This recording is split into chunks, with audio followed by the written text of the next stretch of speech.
Okay, well, welcome everybody.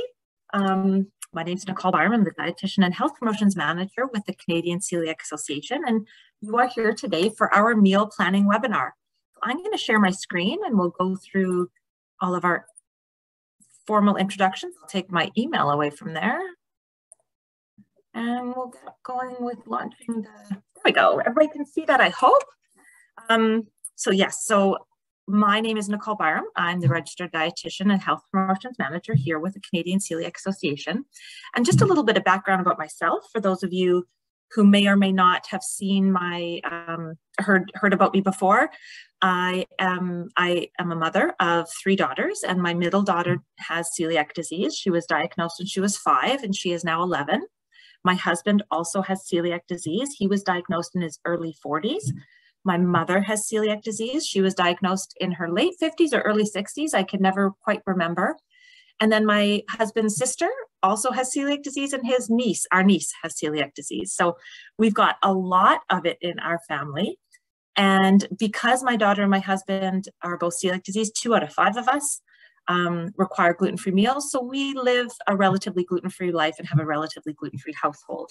So all of our meals are gluten-free, but there are some snacks and some separate items that we keep very safely contained in our house that do contain gluten. So if any of you wanted to know more about how to live in a shared kitchen, we do have a webinar on YouTube, on our YouTube channel, of me going through our kitchen, describing, how to live safely in a shared kitchen. So check that out too if you're interested in learning a little bit more about safety in a kitchen setting.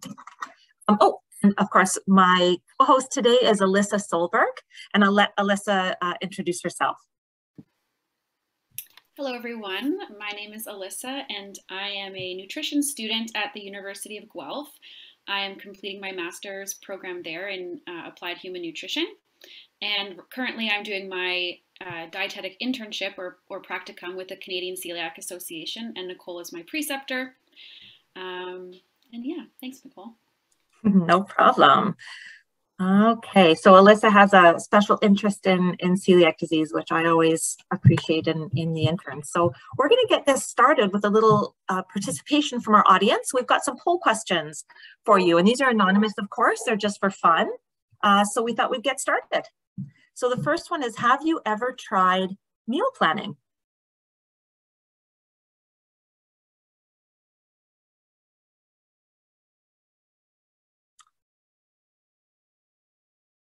All right, looks like the majority of people have tried meal planning. So 63% have, 37% have not. So I'd love to hear the successes and I don't want to say failures, but what has worked and what hasn't worked for you. So let's go on to the next question. If you have tried meal planning before, what are some of the barriers you have faced? Or even for those of you who haven't tried meal planning, what are some of the barriers here that you're maybe afraid of? I know that if I was to be answering this question, it sounds really funny that time constraints because part of the idea of meal planning is to save time, but the creation of them seems to be a time constraint. So this is looking a little bit more. Time constraints seems to be pretty, yeah, time constraints is number 1, not following through or changing your mind. Yeah, I'm with you on that one as well. 3rd in cooking skills level, okay. And then 4th in is budget. Excellent.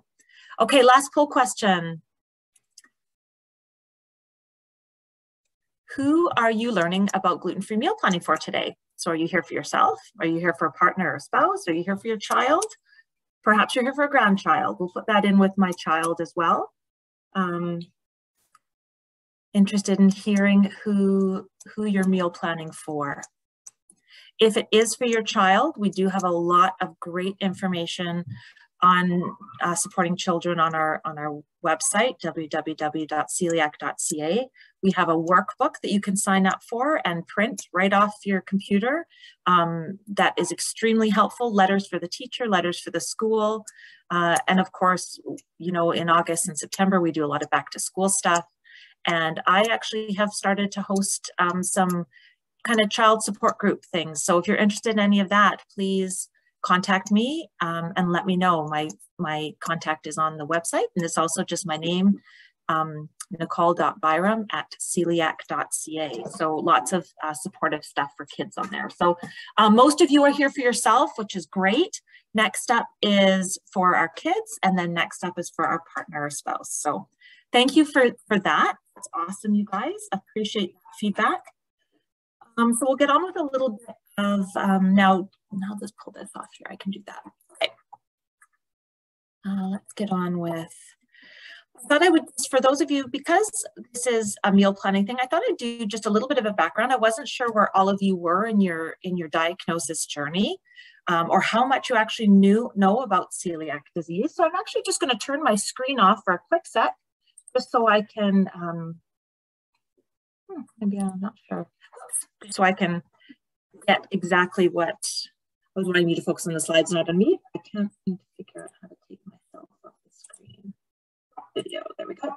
Okay, so what is celiac disease?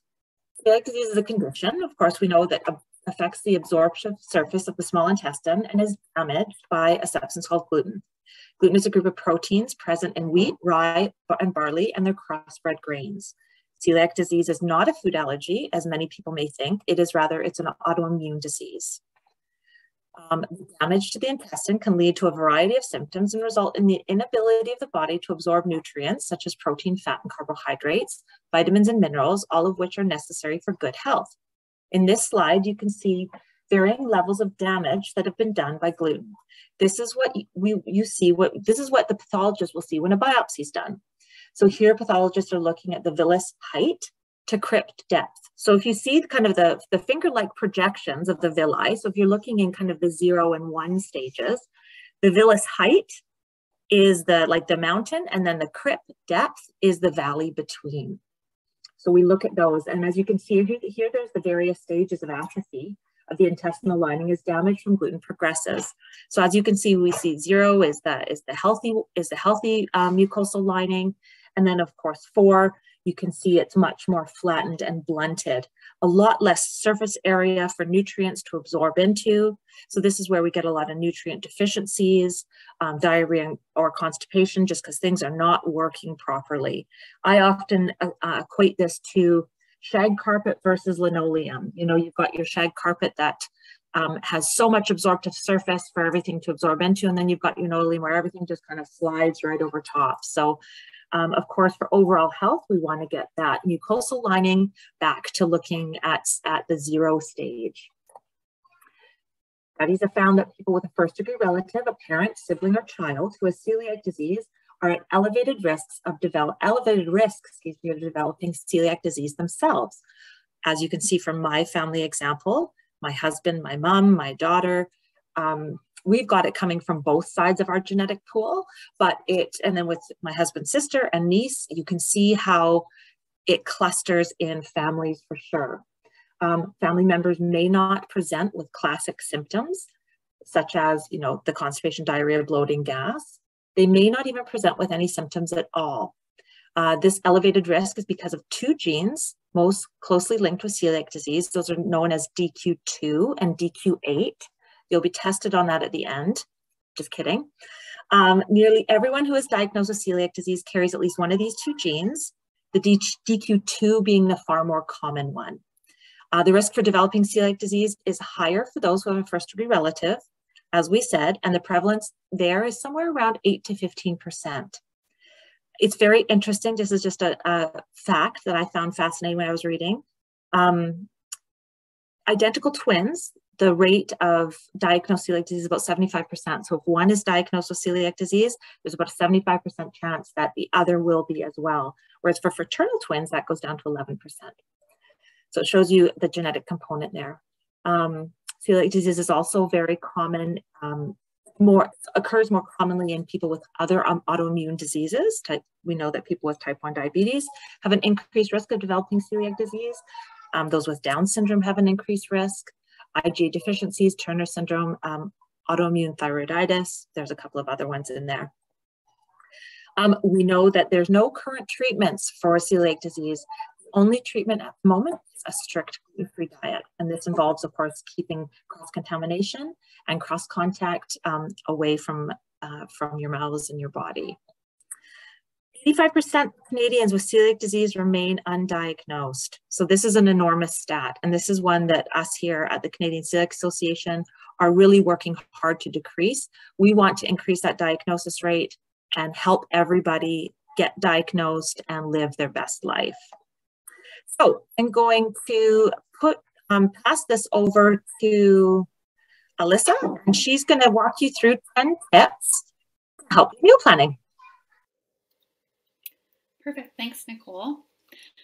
So yeah, these are 10 simple steps that are budget-friendly and family-friendly. And we source these from the unlockfood.ca, which is run by the Dietitians of Canada.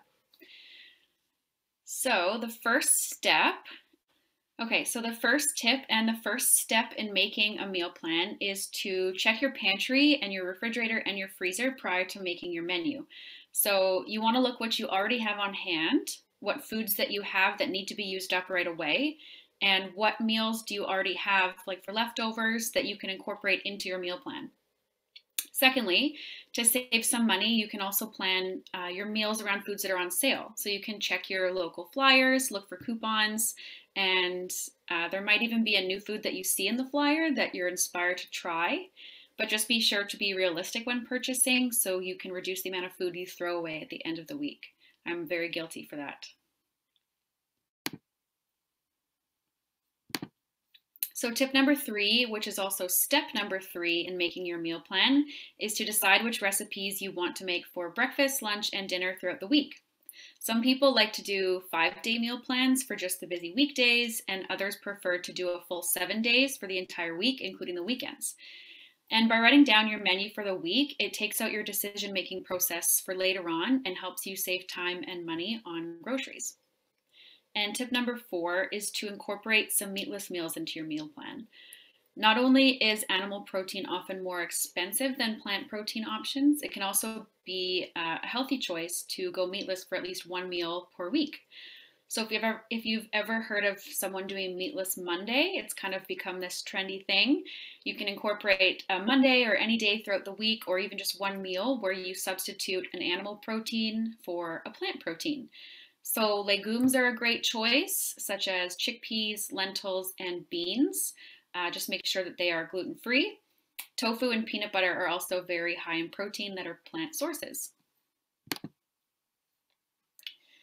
And tip number 5 is avoid recipes that require special ingredients. I'm also very guilty for this one. I will often get my chef hat on and attempt all these recipes that have these special ingredients, and I will go out and buy them to only use them once, and if they're perishable, I end up throwing the rest away, or I have all these ingredients sitting at the back of my pantry that I haven't touched in over a year. So if you do see a special ingredient that you don't have on hand, you can try Googling something as a substitution for that you might already have. Or if it's just a very small amount, you can just omit that ingredient altogether and it likely won't change the taste of the recipe too much. And number 6 is have dedicated containers to store leftovers and pre-made meals. And I love this tip because I love making leftovers and it makes it effortless. So you'd always have those Tupperware containers ready on hand unless you leave them at work like my partner does, and then you never see them again. Number 7 is to look for seasonal recipes. So fresh produce is much cheaper when it's in season. And in Canada, we do have a very short growing season. So in the winter, it can be more budget friendly and less food waste if you buy canned or frozen vegetables. And the next tip is to make extras. So this is where your designated food storage containers will come in handy. Having leftovers is really great for those really busy weekdays where you just don't have time to make meals. If you make ahead your meals, it's also called meal prepping, which seems like a lot of work, but if you're doing it anyways and storing it in the containers, then you're good to go.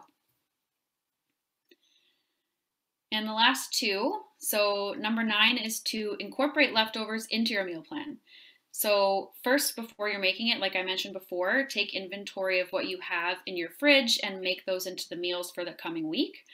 And also, if you can make a recipe that you can make in a larger batch, just do that and incorporate that into the meal for the next day. So I like to make a big batch of chili one night, and then I'll have that for maybe lunch the next day. And if I'm not sick of it, again on the following day. So it's just makes meal planning super easy. And finally, the last tip is to know what you and your family likes to eat. So I encourage you to get everyone involved who you're cooking for with the meal planning. So this way you won't have anyone wasting their meals, and you can also look for the necessary ingredients and foods when they go on sale. So it's a little bit more budget friendly that way. So now I will pass it back to Nicole. Awesome. Thank you so much. Get this on here. There we go. So meal planning checklist. So when we're planning a meal, we want to look for a few things. So including a variety of colors, flavors, and textures. Of course, as dietitians, we talk about eating. I like to teach, eating across the rainbow. When you eat a variety of colors, you're hitting all the different nutrients. So when you get your green asparagus, as you can see there, your red tomatoes, your orange peppers or carrots, blackberries, blueberries, all those really rich colors are all diverse in nutrients. And so when you eat across the rainbow, you're going to get a variety of nutrients and of course help with your overall health. So that's really good, a really good tip for meal planning. And for those kids out there, what I did with my kids when they were little, when they liked to paint, we would paint a rainbow on a little piece of paper, a big piece of paper, put it on the wall, and then we would challenge ourselves the next time we would go to the produce store. Let's pick up something from each color of the rainbow, and then let's write it on top of that color in the rainbow, and we'll see how many different foods we can fill this rainbow with. So it's teaching kids to eat a diversity of food, a variety of food, and at the same time we're making sure that they're also getting that variety of nutrients and nutrition. So it's a really fun way to add a little bit of excitement for the kids also in your meal planning. So Monday, we're going to try to hit the red. Tuesday, let's do orange. And then you can go through the menu like that. And we also know that when kids are involved in meal planning, it can benefit what they'll eat. So whenever there's a little bit of power involved, they're more likely to do it. Fresh, frozen, or canned. So remembering, of course, that frozen veg are just as nutritious, if not more, than fresh. We know that when fruits and veg are frozen on site, their nutrition level is just as high as their fresh counterparts. In fact, sometimes it's even slightly higher. Canned is also good. Nutrition, vitamins can leach out into the water in the can, so not quite as powerful a punch of nutrition as the fresh and frozen counterparts, but still a healthy option. Limit pre-prepared meals, so opt for more at-home meals. This is, of course, healthier way to go. Whenever you cook something yourself, you're bound to have a little bit less sodium and a little bit less fat. Again, there's been lots of evidence to support this. And also, it's going to be cheaper. So it's going to be more friendly on our budget. Include gluten-free grains. Of course, we know when we have grains in our diet, we're going to be increasing our fiber. And fiber is one of the things that we hear a lot about with the gluten-free diet. People struggle with constipation. They struggle with getting enough fiber into their diet. So making sure that we are getting enough of those fruits and vegetables, that's one way to get in our fiber. And then those gluten-free grains is another way to get that fiber. Adding snacks to your meal plan. So of course, when you're making a meal plan, we don't want to just do 3 meals a day. We want to make sure that we stagger in those snacks. I'm a big advocate for snacking. I am just by nature a snacker. So I like to have, my probably 3 snacks a day rather than 3 big meals a day. I like to have 3 more moderate meals and then 3 snacks around it. So that's kind of a way to stagger that meal planning and creation of that list, and just in your mind how to think about it as you're putting it together. This is a meal planning template that we've put together for you, and it's actually going to be included in the follow-up email that you receive at the end of the webinar. We're going to send an email out. I don't know if it comes out tonight or tomorrow, but watch for it in your inbox, and you can print this up and write out your meals. So for breakfast, lunch, dinner, and snacks, what you're going to have each day. And, you know, meal planning doesn't always have to be breakfast, lunch, and dinner. Maybe you're not so worried about your breakfast and lunches. Maybe it's your dinners that you're most concerned about. Maybe dinner is the biggest stress that you think, oh gosh, I'm coming home from work and what am I going to make? So having that meal plan created for dinner is going to be the most beneficial for you. So you can just always use that category as well. And then of course, the grocery list. So what do I need? So for this week, we're going to have spaghetti one night. We're going to have chicken and potatoes one night. We're going to have dal one night. We're going to have enchiladas one night. So what do I need on my grocery list based on those? So that's going to be really helpful in preparing for that. The other thing that we've put together, and you're also going to receive at the end of when you get your follow-up email, is an actual meal plan for you. So I'm actually going to go out of this, I think, and show you what these will look like when you actually get them. Let me just see if okay, so here we go. Let me just see if I can make this bigger for everybody. Okay, so hoping everybody can see this okay. So you're gonna receive this. So this is a 7-day, this is actually the kid-friendly gluten-free meal plan. You're gonna receive one general, one kid-friendly, one lactose-free, and there was one more. Anyways, you're going to receive 4 different meal plans.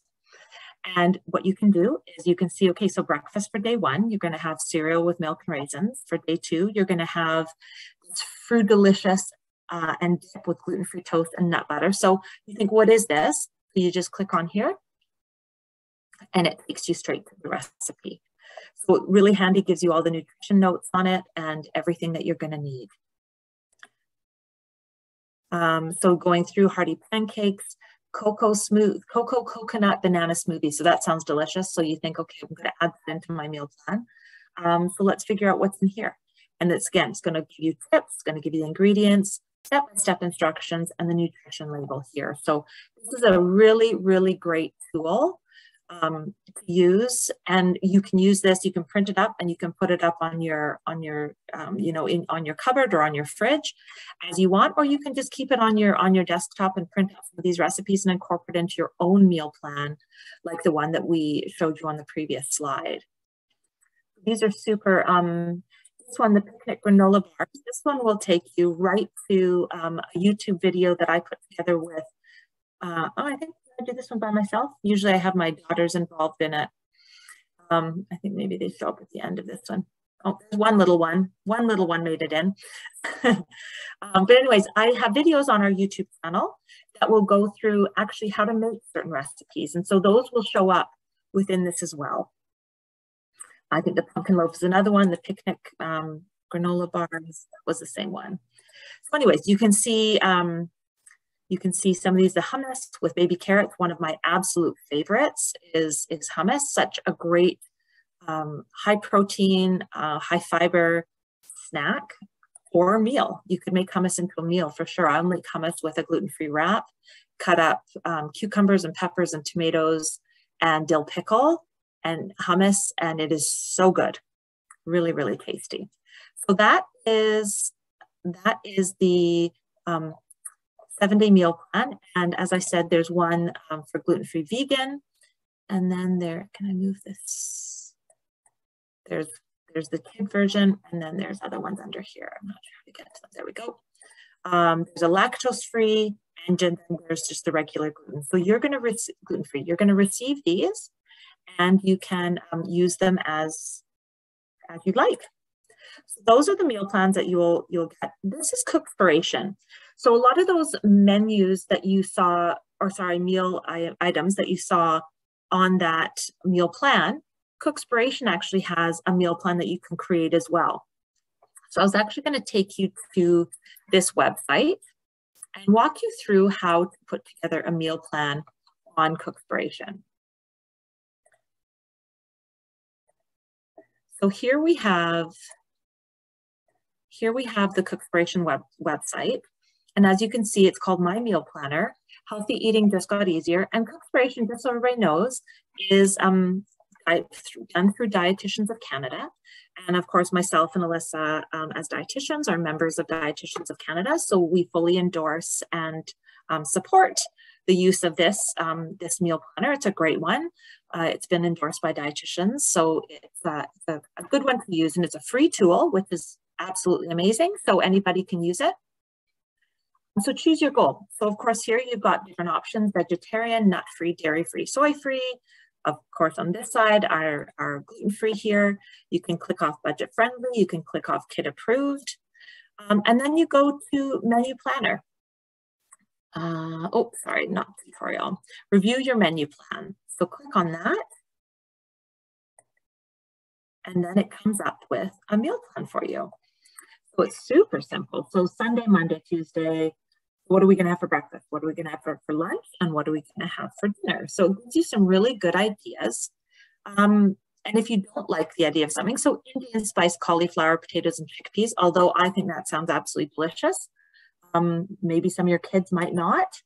You can go here and you can choose some another option. So maybe something like what else sounds like it might be interesting? Well, kids would love avocado, banana, Greek yogurt pancakes. So let's select that recipe, and then there in it goes. So spiced yogurt chicken tikka, again, brings you to the ingredients, the nutrition table, tips and tricks on how to do it. So inspiration, highly recommend.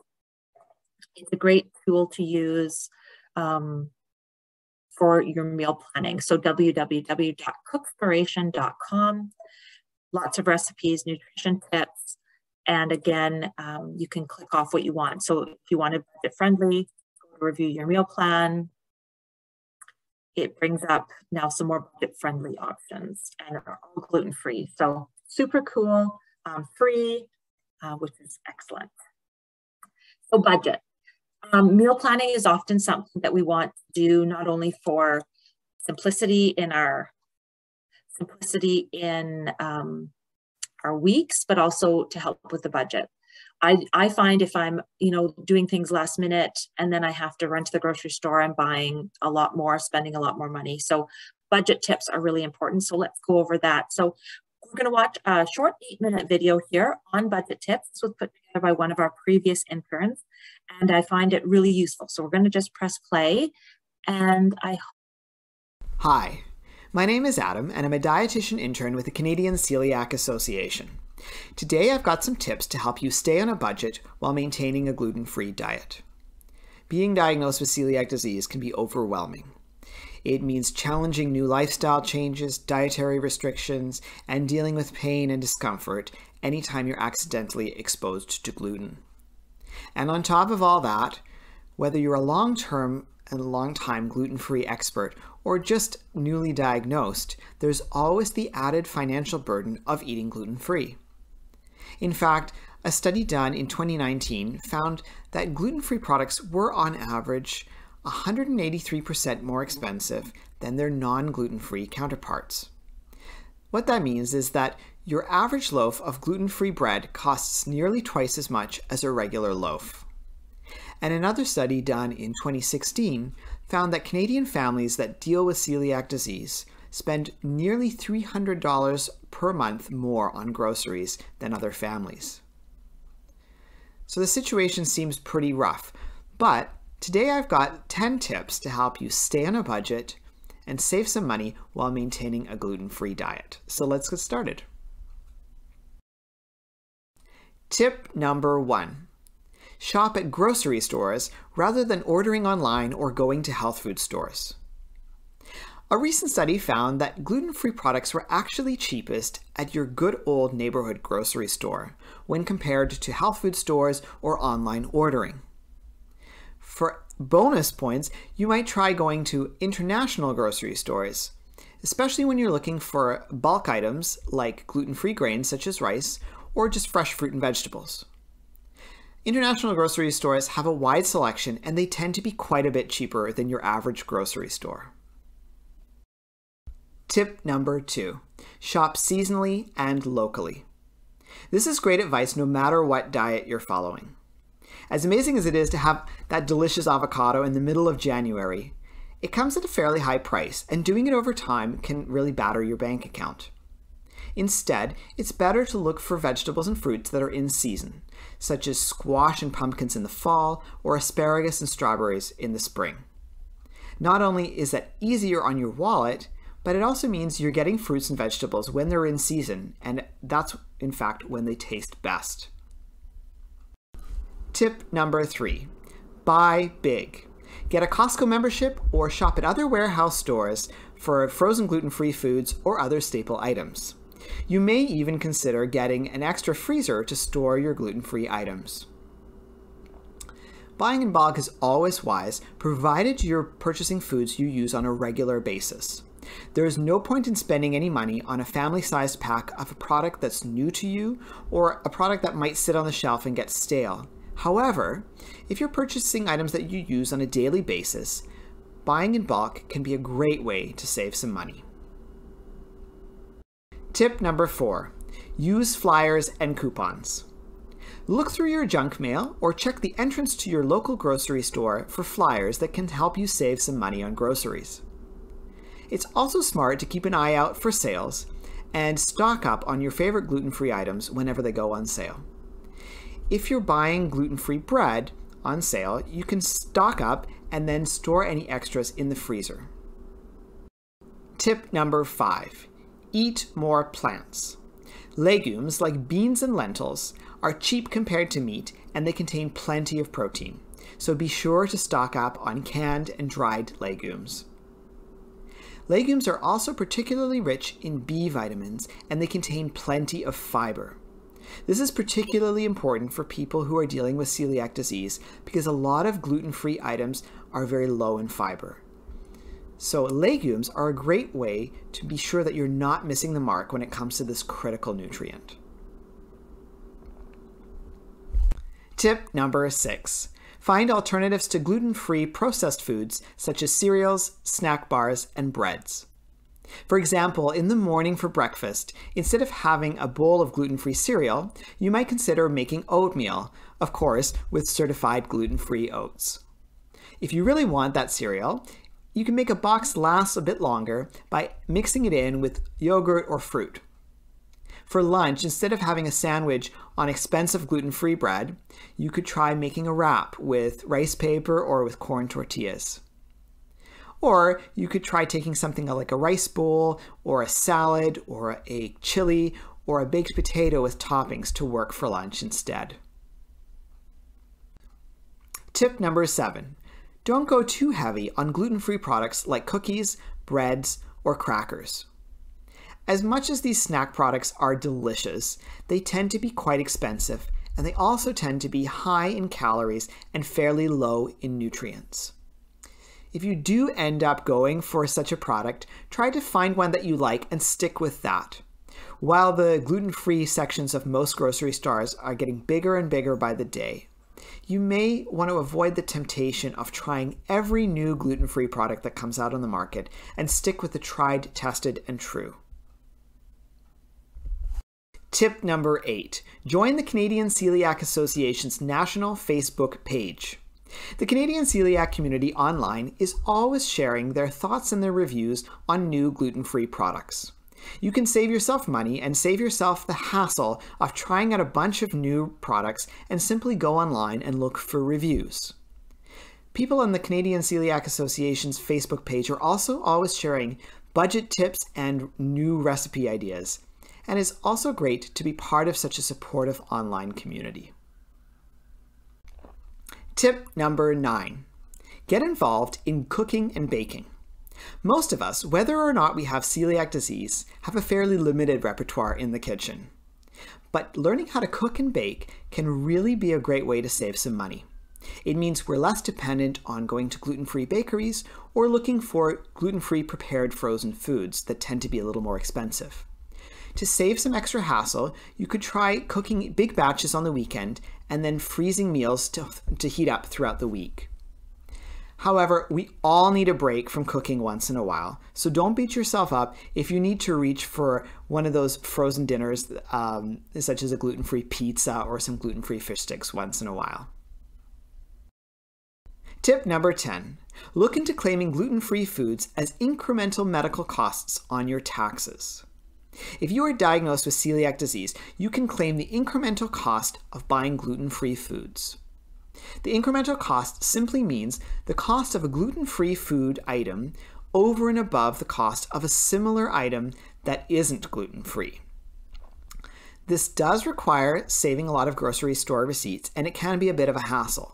However, the Canadian Celiac Association has great resources that you can sign up for by going on their website or simply by clicking the link that's in the description below. By following some of these tips, it should be possible to stay on a gluten-free diet without breaking the bank. Hopefully this has been helpful, and happy savings!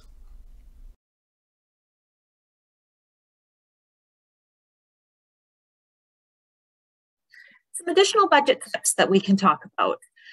Always use ingredients in order of perishability. So if you look in your fridge, what's going to go bad first? Use those. Double each recipe and freeze half. So I'll do this quite often. It's also helpful with meal planning. So if you're making lasagna one night, double it, put one in the freezer, and then in your meal planning, think ahead for a few weeks, and remember I've got that lasagna in there, so I can put that in for my meal plan in a few weeks' time. I actually will print up a month calendar off the computer, and I'll do a month's meal plan at a time. So I'll know, okay, I froze that, so I'll write it in for the 3rd of the month, and then I'll also put it in maybe on the 24th of the month. I will also always schedule in a night out or takeout, or frozen Costco, the frozen pizza, frozen gluten-free pizza. So I'll actually write those in my meal plan as well, just so I know I've got rest days where I don't have to make a meal all the time. So additional budget tips, making leftovers part of your routine. I know that lots of us end up throwing out leftovers, but maybe having those for lunch the next day, or incorporating those into, some of the vegetables that are there into a stir fry or into a soup can be very useful. Meals around what you already have on hand. Making seasonal meal plans. Definitely eating seasonally, as Adam was talking about in the video, is very helpful for budgeting. When something is in season, it's going to be cheaper. So and also it tends to be a little bit more high in nutrition, and can be more flavorful as well.